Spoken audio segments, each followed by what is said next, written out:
আপনার ব্যালেন্স ট্রান্সফারের জন্য প্রথমে আপনি চলে যাবেন ডায়াল প্যাডে। ডায়াল প্যাডে আসার পর এইখান থেকে আপনি লিখে টাইপ করবেন 1211500।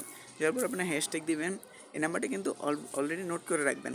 তারপর এখানে আপনি আপনার গ্রামীণ সিমটি সিলেক্ট করে নেবেন।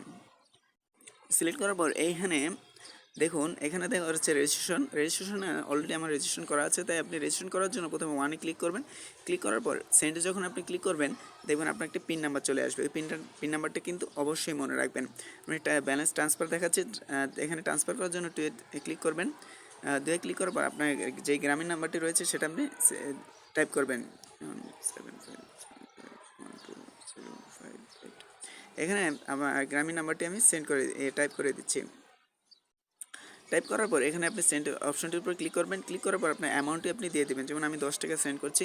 সেন্ড করার পর সেন্ডে ক্লিক করার পর এখানে যে আপনার পিন নাম্বারটি রয়েছে, যে মেসেজে পিন নাম্বারটি রয়েছে সেই পিন নাম্বারটি এখানে দিয়ে তারপর আপনি সেন্ড করে দেবেন। দেখবেন আপনার ব্যালেন্সটা ট্রান্সফার হয়ে গেছে।